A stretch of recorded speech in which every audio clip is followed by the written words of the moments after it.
Banyak orang menisbatkan tentang kerusakan, pengeboman itu kepada Islam.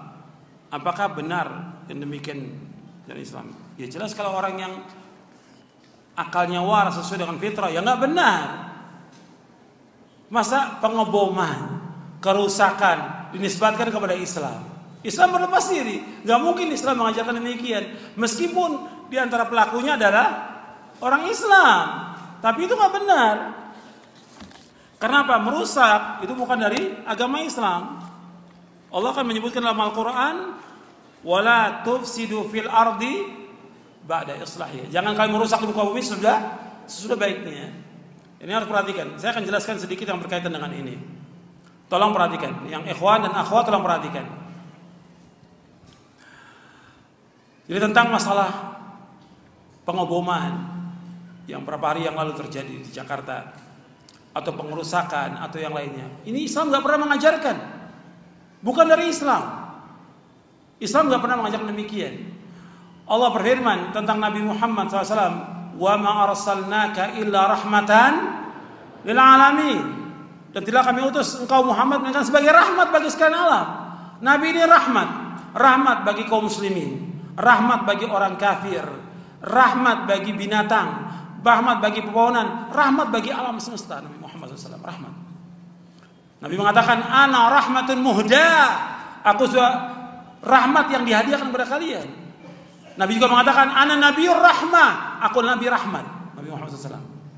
Nggak boleh ada kekejaman, nggak boleh ada kezaliman, nggak boleh ada pengerusakan, dan nggak boleh ada pembunuhan.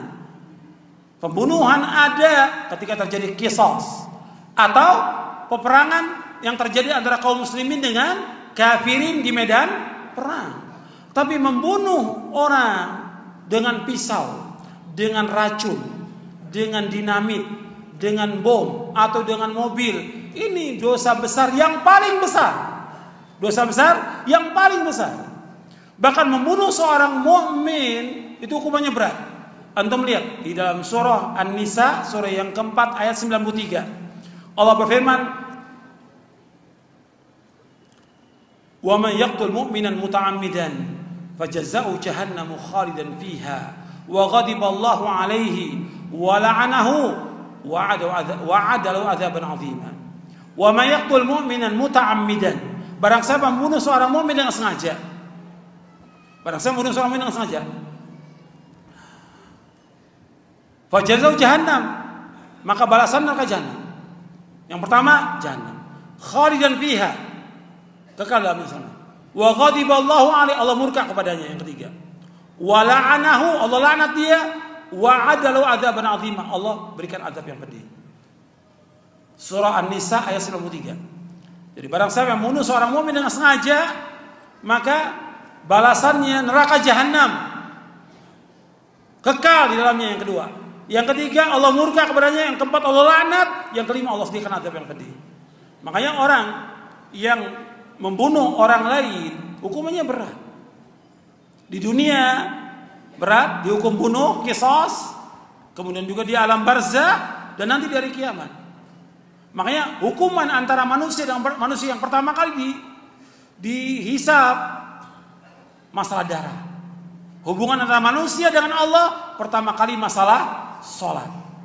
Kata Nabi, awwalu ma yuqda bainan nasi fid dima, akhrajahu al-Bukhari wa Muslim. Yang pertama kali dihukum di antara manusia masalah darah. Sampai nanti ada orang yang pernah dibunuh mengatakan di hari kiamat dalam keadaan kepalanya penuh dengan darah, dipegang oleh yang membunuh itu. Ya Allah, kata dia, tanyakan ya Allah kepada orang itu, tanyakan kepada dia, kenapa saya dibunuh ya Allah? Dengan sebab apa saya dibunuh? Itu berat bagi orang itu, akan disiksa dengan berat di dalam neraka. Makanya dunia ini seisinya hancur itu lebih ringan dibandingkan terbunuhnya seorang muslim.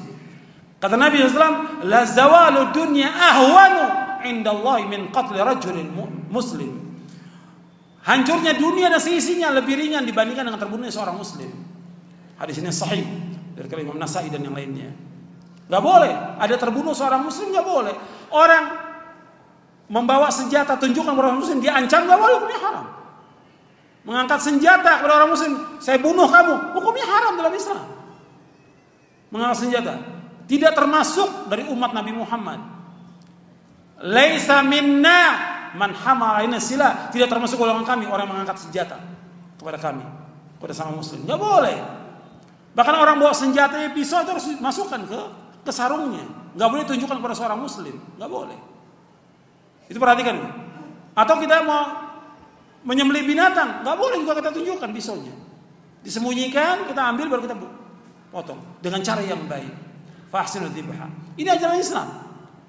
Jadi nggak ada Islam tuh membolehkan untuk ngebom, membunuh, merusak. Nggak, bukan dari Islam itu.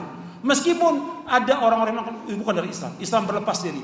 Yang melakukan demikian, penghalaan darah kaum muslimin dilakukan oleh dua golongan yang sesat dan menyesatkan.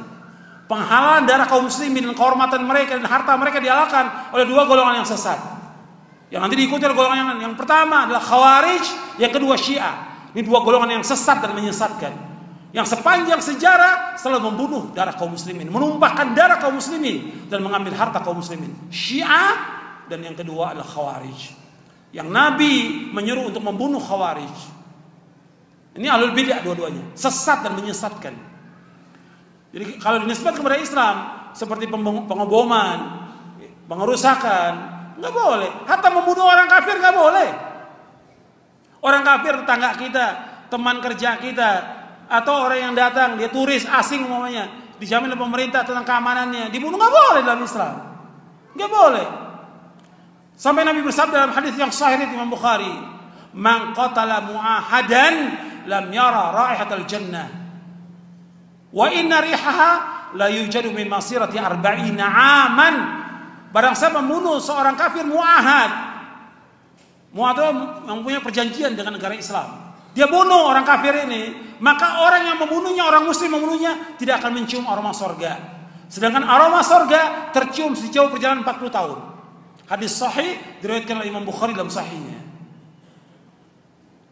Ini sahih. Dalam riwayat yang lain, dalam riwayat Nasai disebutkan, man qatala dhimmiyan, barang siapa membunuh seorang kafir dhimmi. Jadi hukumannya berat. Membunuh seorang muslim berat. Bahkan Nabi pernah melewati Ka'bah. Wahai Ka'bah, engkau baik dan aromamu juga baik, karena Ka'bah itu wangi. Dan engkau mulia, tapi ingat, darah seorang muslim lebih mulia dari engkau Ka'bah. Nabi mengatakan demikian sallallahu alaihi wasallam. Jadi Ka'bah itu mulia, tapi darah seorang muslim lebih mulia dari Ka'bah yang mulia. Enggak boleh dibunuh, enggak boleh tumpahkan darah. Jadi Islam mengharamkan membunuh, menumpahkan darah kaum muslimin, hukumnya haram dalam Islam. Atau orang kafir, kecuali dalam peperangan antara kaum muslimin dengan kafirin di medan perang. Ini perhatikan yang seperti ini, sebab ini sudah fitnah disebutkan kepada Islam. Bahkan tuduhannya kepada Islam itu teroris. Enggak benar. Enggak benar. Mesti yang memulai kerusakan itu di muka bumi siapa? Itulah yang dikatakan teroris. Bukan Islam. Islam enggak pernah melakukan demikian.